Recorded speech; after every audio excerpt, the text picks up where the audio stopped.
Well, good day everybody and welcome back to the channel. Hey, how do you think this video looks?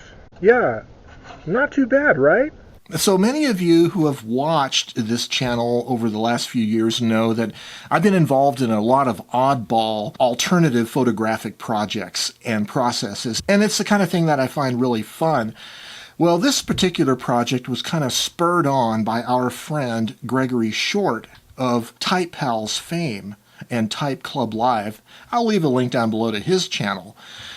He sent me this kid's digital camera that includes a thermal printer that prints black and white pictures on thermal paper. He also sent one of these cameras over to our friend Ted Munk in Mesa, Arizona, and Ted has been enjoying using his kid's digital camera, and he's posted a few blog articles on his blog. I'll leave a link down below to his blog articles as well. So this is a happy day, the first camera of childhood, or on the other side of the box it says DIY instant digital camera.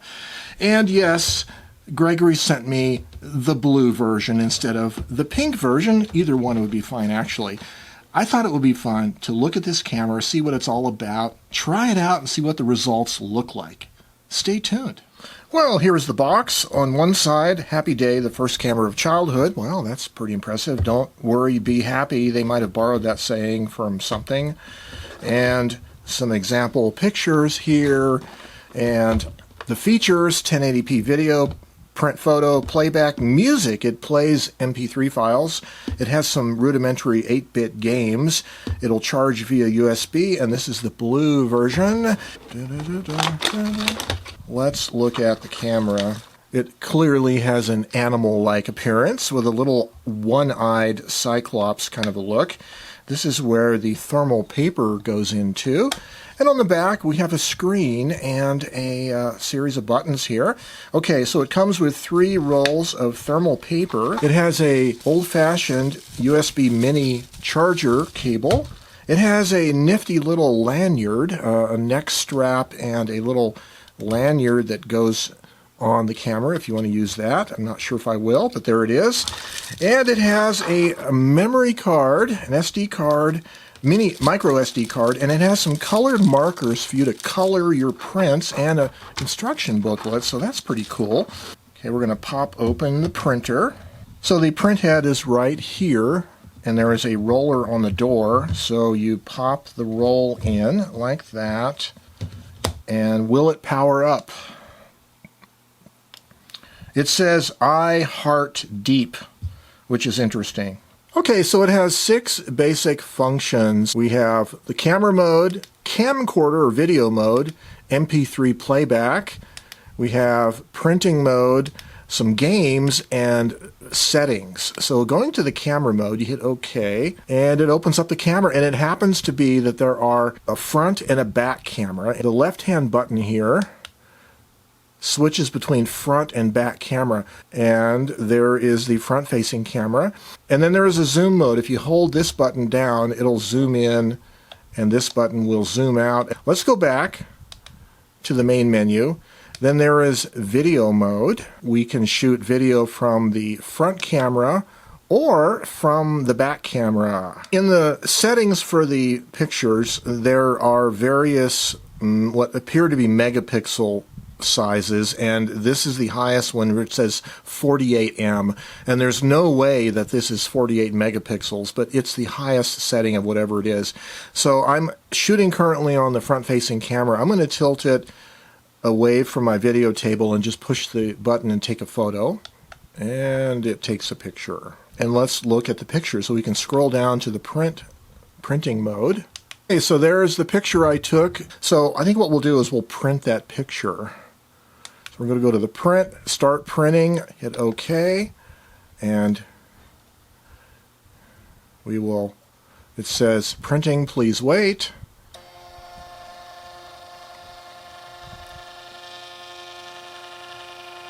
And yes, the microphone is quite close, so it sounds loud, but it's not really that loud in practice. And then you tear off the picture. That's actually not too bad, surprisingly so.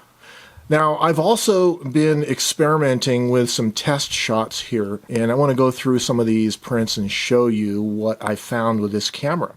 Okay, so I've done a series of shots, or a series of prints, I should say, with different quality modes. So you can take a shot and then you can print it at different printing qualities. This is the high quality mode, and so it has very fine, barely perceptible digital pixels in the shadows. But one of the things noticeable about it is that the highlights are completely blown. There's no texture at all. Now, my friend Ted Munk has found that he can put these pictures into his thermal typewriter and print words over the white spots. And I've, in fact, printed high quality mode on my Canon Typestar 220, just to remind myself of what that is. So photographically, I'm not really pleased with the blown highlight look. I also did this medium quality mode, and the only thing I really noticed different is the shadows aren't quite as dark, but most of the highlights are still blown out. And then I switched it to the lowest printing mode, which is called the dot matrix mode, and I actually really like the dot matrix mode because it actually has texture in all the highlights. Even though it's a lower resolution print, I actually prefer the look of these prints in the dot matrix mode. By the way, I do have a timestamp here. I had that feature turned on when I did this. Here's a picture of my grandson. He was over last night, and I took a picture in my office and printed it in the dot matrix mode. And I think it's pretty decent. There's density in all the highlights because of the dot matrix effect, and I think it just looks better than that pasty white blown out highlight look that the other printing modes give. Okay, I was going to go through some of the other pictures I've taken on the camera and see if we can print some of them. Oh yeah, we can also delete files. Like this one is just a tabletop surface. I'm going to go ahead and delete it, hit OK. There is that picture, and I actually took, okay, this is a video clip, and let's play it back. Hey Lisa, what are you doing? I'm focusing my laser and some test cuts to figure out where I had gone wrong in my life. So that was fun. So it has a very tinny sounding poor speaker, so I wouldn't recommend playing MP3s on it, and there is no headphone jack. There is a micro SD card and there is the charging jack here. No headphone jack, so the speaker is basically junk. Okay, that's my friend Bill. So I think I'm going to print this again in the dot matrix mode, and we can compare the high quality versus the dot matrix. So let's print it. Okay, 3, 2, 1. Print.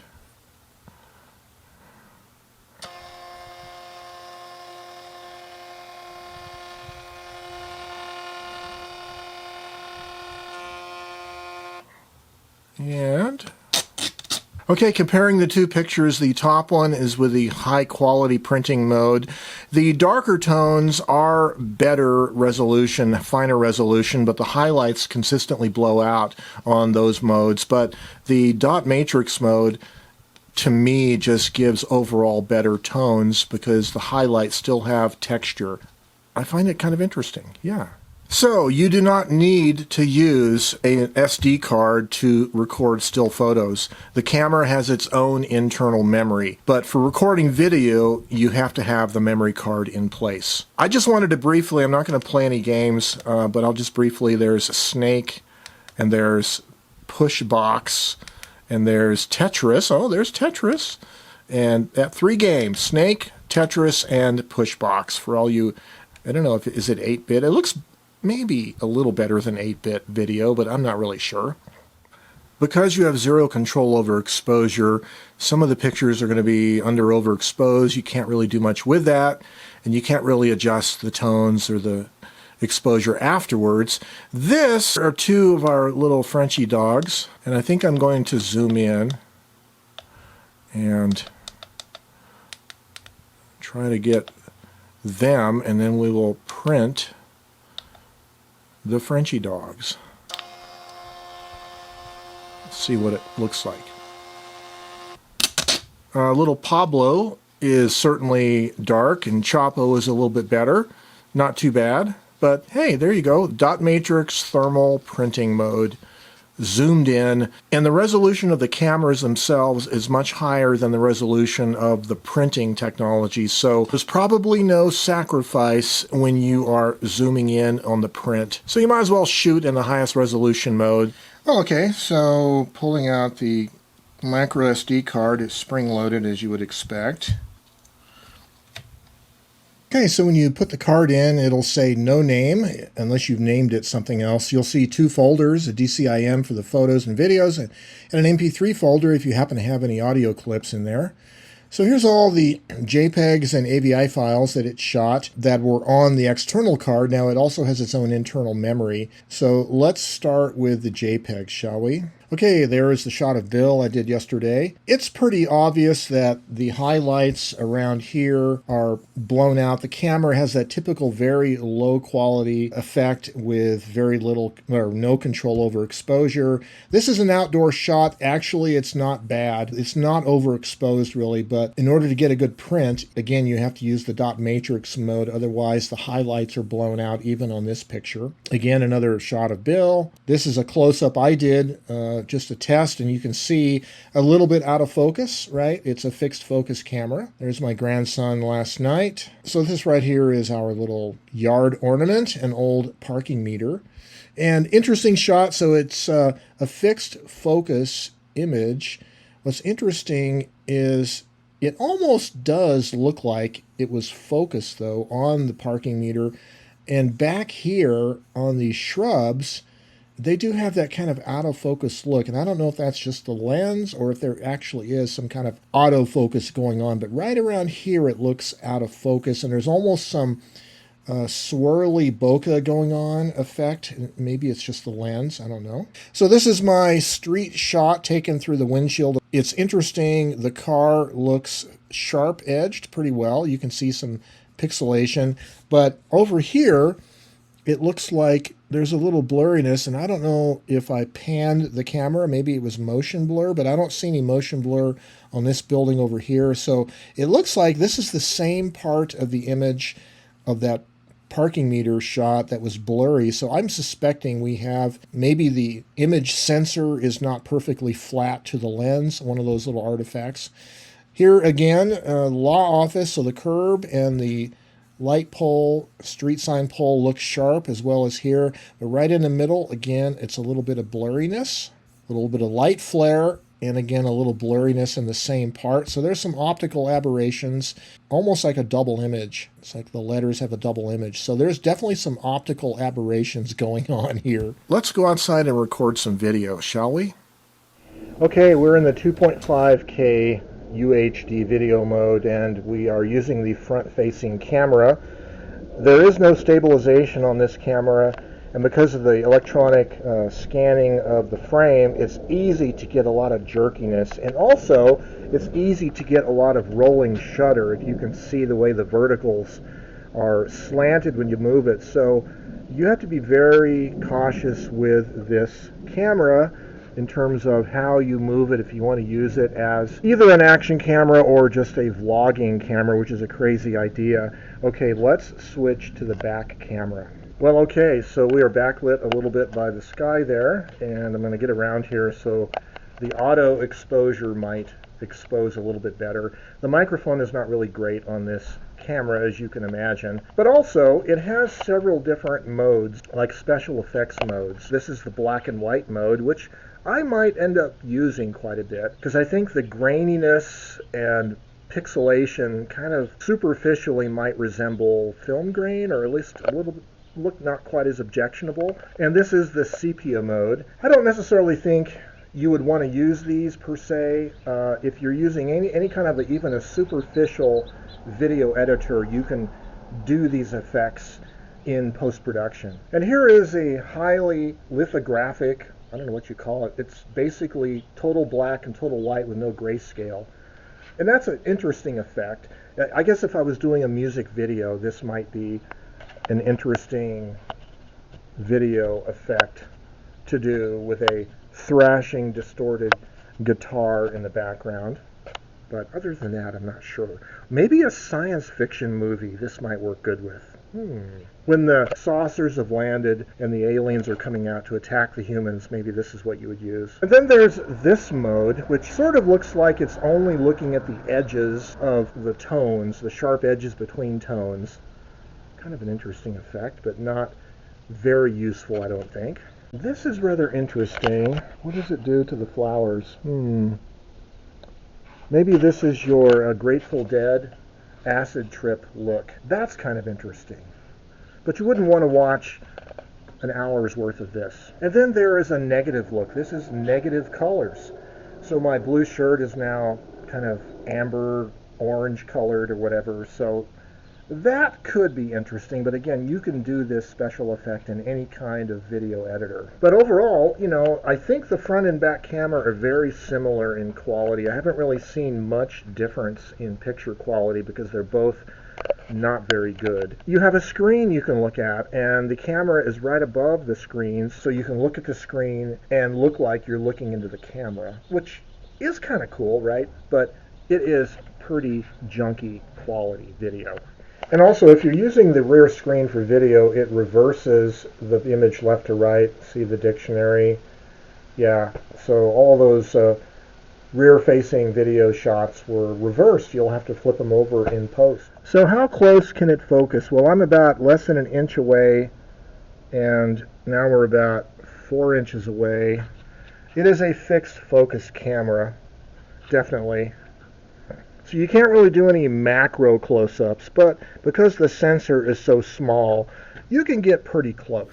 So there may be some potential with this toy camera for some creative video shooting. However, the audio isn't really that good. The microphone sounds very muted and low and poor quality, so you would either use the footage with another soundtrack, or you could carry another audio recording device, even your phone, and record the audio clip concurrent with the video in the toy camera. Well, as you can see, I've only touched the surface of what we can do with this digital camera and thermal printing technology. These cameras are sold under a variety of names online in slightly different shapes and configurations, but they all seem to be very similar. So if you're interested in one of these, just go to your favorite online seller and search for kids camera, and you'll see a bunch of these that have thermal printing technology, and I think it's a lot of fun. And it reminds me that back in the 1980s, there was a camcorder marketed toward kids called the Fisher-Price PXL 2000 Pixel Vision. Originally intended for children, it recorded black and white slow frame rate video onto audio cassette tape, and that camera became a cult classic. There was also a few other versions like the Tyco Kids Cam, which itself didn't have a recording device. It was just a black and white like surveillance camera in a little camcorder like housing, and you had a long cable that you plugged into your VCR and recorded black and white video and audio.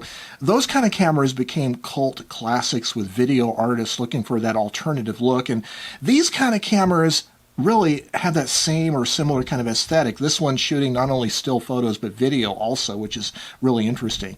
Well, anyways, I'm going to be playing around with this camera a lot more and maybe making a mashup between the thermal pictures and thermal typewritten text on the pictures, which presents the possibility of even doing things like cartoon strips maybe. There's a lot of creative potential here. In any event, that's what this is about, having fun, playing with technology to be creative. And as always, as I always finish these videos, I say, stay creative and have yourselves a great day. Bye-bye for now.